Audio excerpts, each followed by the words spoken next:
Hello YouTube, XJ1911 here again. This video is going to be in response to Wicked Rebel 512's comment on my UTG flip up front and rear sight review.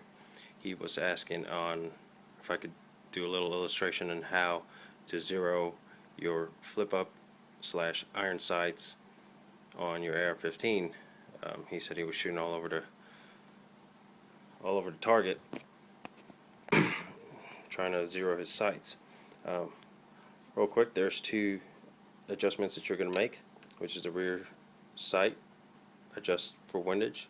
It moves the rear sight left and right, and the front sight, which adjusts elevation, which you screw and unscrew your front post up or down in the directions you need it to go. Alright, I'm going to jump right into the adjustments. Let's say you're lined up right now and you're shooting to the left to where right about where the dot is on the wall is. Now, rule of thumb, if you're shooting to the left, you're going to take your peephole and move it to the left. Let's simulate this round right here as your peephole.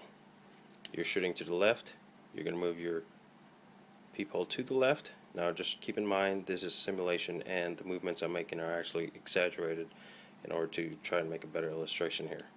So you take your left peephole, you move it to the left if you're shooting to the left. Now you align your sights right about there, and now you're corrected for windage if you're shooting to the left. Let's say you're shooting to the right. You got your sights lined up, your point of impact is right about where the dot is on the wall. You're going to take your rear peephole and move it to the right. Let's say you've made the adjustment and your peephole is to where the round is on the screen.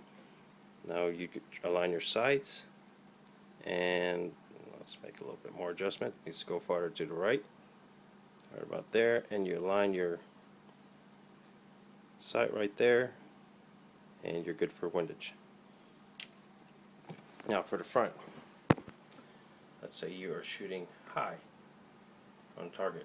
Let's say you're lined up right now, your point of impact is where the bullet is, or the dot is on the wall.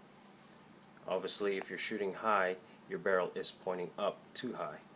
So in order to bring the barrel down, you're going to take your front post. Let's illustrate the front post as that round right here, and move it up. You move it up in order to bring the barrel down to adjust for it. So when you move it up, you're obviously pushing the barrel down, and it brings the point of impact down. Does that make sense? If you're shooting low, that means your barrel is pointing down, right? If you're shooting low, your barrel is pointing down, you want to bring your barrel up, so you take your front sight and bring it down. With your front sight going down, it brings the barrel up and adjust to make your gun shoot higher. Rule of thumb, if you're shooting left on your target, you bring your rear peephole to the left.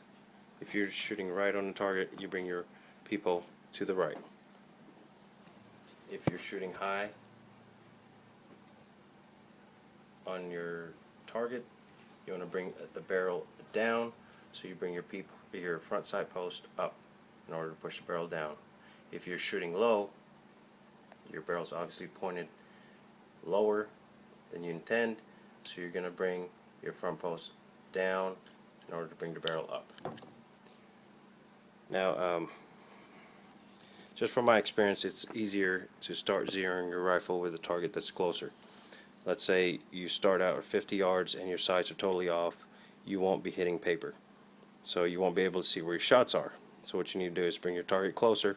Let's say 20 yards for a rifle, and if your sights aren't totally off, you'll actually be able to see where your point of impact is on paper. So start up close and start bringing your target farther out and make your adjustments as you go. Well, again, thanks for watching, and if you have any comments or questions, just let me know.